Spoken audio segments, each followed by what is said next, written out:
Alma était assise tranquillement dans le salon animé de l'aéroport de Nairobi. Ses doigts tambourinaient nerveusement sur son sac en cuir.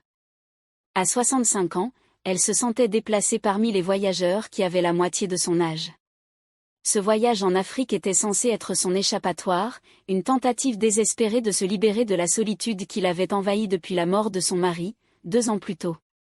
Mais la solitude l'avait suivie jusqu'ici, refusant de desserrer son emprise. Alors qu'elle se tortillait inconfortablement sur sa chaise, un jeune homme entra dans le salon. Sa démarche assurée attira immédiatement son attention. Il était grand, avec un sourire éclatant qui semblait illuminer la pièce. Alma remarqua à quel point il interagissait avec aisance avec le personnel et les autres voyageurs, son charme évident dans chacun de ses gestes. Leurs regards se croisèrent, et l'expression du jeune homme s'adoucit. Il s'avança vers elle. « Excusez-moi madame, avez-vous besoin d'aide pour votre sac ?» demanda-t-il d'une voix profonde, chaleureuse et invitante. Alma hésita un instant avant d'acquiescer. Elle luttait avec sa valise trop grande depuis qu'elle avait quitté l'hôtel, mais sa fierté l'avait empêchée de demander de l'aide. « Merci, dit-elle doucement. D'un geste fluide, Musa souleva le sac sur son épaule avec une facilité déconcertante. « Ce n'est rien, répondit-il avec un sourire. C'est mon travail en tant que guide. Vous êtes ici pour un safari ? Alma hocha la tête, surprise par son intuition. Oui, c'est ma première fois en Afrique. J'ai toujours voulu venir, mais la vie en a décidé autrement. Musa l'observa un instant, son expression indéchiffrable. Eh bien, vous êtes là maintenant. C'est tout ce qui compte. Ils engagèrent une conversation fluide en attendant que leurs groupes respectifs soient appelés. Musa lui parla de son travail de guide, de ses rêves de créer un jour sa propre entreprise de thé. Alma se sentit attirée par son enthousiasme et son ambition. Il débordait de vie, tellement sûr de sa place dans le monde, un contraste frappant avec le vide qu'elle ressentait depuis des années. « Et vous ?» demanda Musa, interrompant ses pensées. « Qu'est-ce qui vous a amené ici ? Comment mettre en mots la douleur d'avoir perdu son mari, les jours interminables passés seule dans une maison qui ne lui semblait plus être un foyer ? » À la place, elle esquissa un petit sourire. « Je suppose que je voulais une aventure. » Musa hocha la tête, comme s'il comprenait bien plus qu'elle ne disait. « L'Afrique est pleine d'aventures, vous verrez. » Lorsque l'annonce du départ de leur groupe retentit, Musa l'aida encore une fois avec son sac. Au moment de se séparer, il lui lança un sourire espiègle. « Peut-être que nous nous reverrons. Le monde a une drôle de façon de rassembler les gens. » Alma le regarda s'éloigner, ressentant un étrange frisson dans la poitrine. Elle secoua la tête, se reprochant sa bêtise. Il était jeune, vibrant, plein d'opportunités. Et pourtant, pour la première fois depuis des années, elle sentit quelque chose s'éveiller en elle, une légère excitation, une lueur d'espoir. Le vaste paysage africain s'étendait à perte de vue alors que le 4x4 du safari cahotait sur les sentiers irréguliers. Assise à l'arrière, Alma tenait son appareil photo, émerveillée par l'immensité qui s'offrait à elle. Musa, au volant, la regarda dans le rétroviseur et sourit. « Et gardez votre appareil prêt, dit-il d'une voix portée par le ronronnement du moteur. Cette zone est connue pour ses éléphants. » Alma ajusta son objectif et visa l'horizon. « C'est incroyable, murmura-t-elle. Je n'ai jamais rien vu de tel. C'est ça, la magie de l'Afrique. Elle sait surprendre quand on s'y attend le moins. » Le véhicule s'arrêta, et Musa descendit, tendant une main vers elle pour l'aider. Le contact fut bref, mais elle remarqua la chaleur de sa peau, la force tranquille qu'il dégageait. Ensemble, ils marchèrent vers un coin d'ombre d'où ils observèrent un troupeau d'éléphants en train de paître. Au fil de l'après-midi, leur conversation devint plus intime. Alma partagea des fragments de sa vie qu'elle évoquait rarement.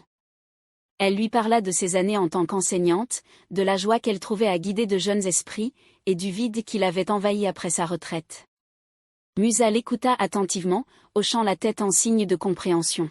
« Vous savez, dit-il en s'appuyant contre la Jeep, quand j'étais plus jeune, je pensais que la vie devenait plus facile avec l'âge, mais en vous écoutant, je réalise que les défis changent simplement de forme. » Alma esquissa un sourire triste.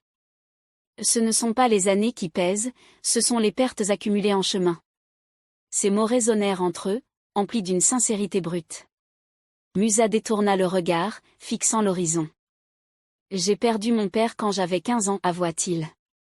C'est pour ça que j'ai commencé à travailler si jeune, pour subvenir aux besoins de ma famille. Alma ne s'attendait pas à une telle confession, mais cela ne fit qu'accroître son respect pour lui. Tu as fait du bon chemin, Musa.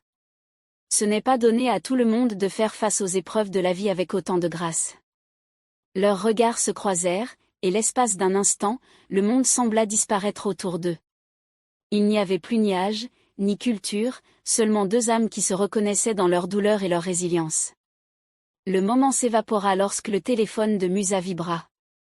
Il répondit rapidement, s'exprimant en swahili. Alma détourna les yeux, se concentrant sur les éléphants, mais elle ne pouvait s'empêcher de penser que quelque chose entre eux venait de changer. Plus tard, autour du feu de camp, elle observa Musa rire et plaisanter avec les autres voyageurs, son charisme captivant tout le monde. Pourtant, quand leurs regards se croisèrent, il y avait une douceur dans le sien, un éclat qui semblait lui être exclusivement réservé. Quand la nuit devint plus fraîche, il ôta sa veste et la lui tendit. « Vous en aurez besoin, dit-il simplement. Alma hésita avant d'accepter, effleurant ses doigts au passage. Un simple geste provoqua une onde de choc en elle, lui rappelant une chaleur qu'elle n'avait pas ressentie depuis des années. Allongée dans sa tente, Alma fixait le plafond, le cœur lourd de confusion. Elle n'était pas venue ici pour chercher autre chose que l'aventure, et pourtant, la présence de Musa éveillait en elle un sentiment qu'elle n'arrivait pas à nommer. Le camp était silencieux sous la voûte étoilée, les bruits lointains de la faune composant une véritable symphonie nocturne. Musa s'approcha d'Alma avec un sourire précautionneux, portant un plateau sur lequel reposaient 2 verres de vin. Elle leva les yeux de son journal, surprise mais pas mécontente. « Je me suis dit que tu apprécierais, dit-il en posant le plateau sur la petite table entre eux. Alma hésita un instant avant d'accepter le verre qu'il lui tendait. « C'est attentionné, murmura-t-elle, sa voix presque couverte par le chant des grillons. « Tu es restée silencieuse aujourd'hui, observa Musa en s'adossant à sa chaise, son regard scrutant les traits marqués par l'expérience et la grâce du temps. « J'ai beaucoup de choses en tête, admit Alma en faisant tourner le vin dans son verre. « Ce voyage. » Elle s'interrompit un instant. « Ce voyage est différent de ce que j'imaginais. » « Et différent en bien ou en mal, demanda-t-il d'un ton léger, mais avec un regard pénétrant. « En bien, répondit-elle rapidement, puis elle marqua une pause. « Mais compliqué. » Musa ne la pressa pas, laissant le silence s'installer entre eux, paisible. La lumière du feu projetait des ombres vacillantes sur leurs visages, adoucissant les contours de la réalité. « Puis-je te poser une question ?» demanda enfin Alma, rompant le calme. « Tout ce que tu veux, répondit Musa sans hésiter. As-tu déjà eu l'impression de vivre la vie de quelqu'un d'autre, comme si la personne que tu étais censé devenir s'était perdue en chemin ?» Musa réfléchit un instant, son expression pensive. « Ça m'est arrivé, oui. Après la mort de mon père, j'ai eu l'impression d'être piégée par mes responsabilités, comme si mes rêves n'avaient plus d'importance. Mais j'ai compris une chose. La vie que tu veux ne vient pas à toi par hasard, il faut se battre pour elle. » Alma hocha lentement la tête, résonnant avec ses paroles. « J'envie cette clarté. J'ai passé tant de temps à être ce que les autres attendaient de moi, une épouse, une mère, une enseignante. Je ne sais plus qui je suis en dehors de ces rôles. Et tu es bien plus que les rôles que tu joues, affirma Musa d'une voix ferme. Et tu es ici, en train d'explorer le monde. Ça demande du courage. » Leurs regards se croisèrent, et pour la première fois depuis des années, Alma se sentit réellement vue. Les murs qu'elle avait érigés autour d'elle commencèrent à se fissurer, laissant filtrer la chaleur de sa présence. Sans réfléchir, elle tendit la main et posa brièvement la sienne sur celle de Musa. Le contact fut bref, mais électrique, envoyant un frisson à travers eux. Musa ne recula pas, son regard demeura impassible et insondable. « Je n'aurais pas dû faire ça, murmura Alma, retirant rapidement sa main, les joues en feu.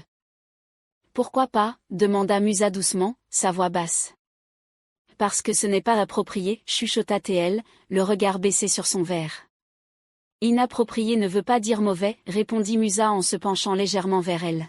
« Parfois, ce que l'on nous interdit de désirer est exactement ce dont nous avons le plus besoin. » Le souffle d'Alma se bloqua alors que ses paroles flottaient dans l'air.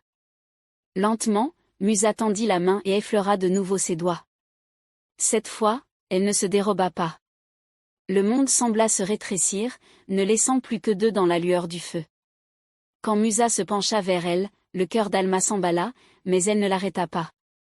Leurs lèvres se rencontrèrent en un baiser hésitant d'abord, puis plus profond à chaque seconde qui passait. C'était un abandon, une reconnaissance de ce qui s'était tissé entre eux depuis leur première rencontre. Lorsqu'ils se séparèrent enfin, les yeux d'Alma étaient remplis de larmes qu'elle ne savait expliquer. Musa leva la main et essuya doucement l'une d'elles, son geste empreint de tendresse. « Et tu as le droit de ressentir, murmura-t-il.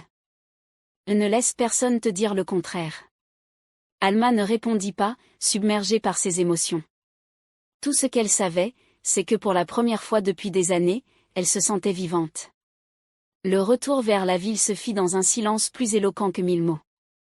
Alma regardait défiler le paysage, observant la savane céder la place à de petits villages, puis au faubourg de Nairobi.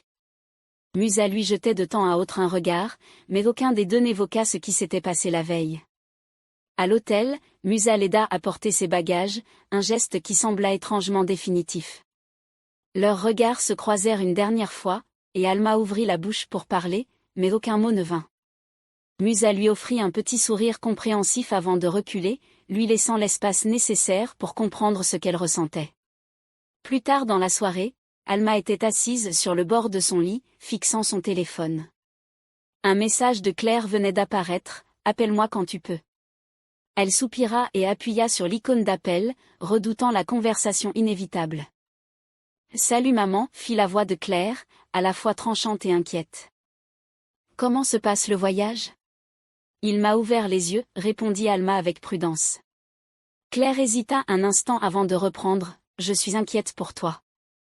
Je sais que ce voyage était censé t'aider à guérir, mais quelque chose ne va pas. Est-ce que tout va bien ?» Le cœur d'Alma se serra alors qu'elle serrait un peu plus fort son téléphone.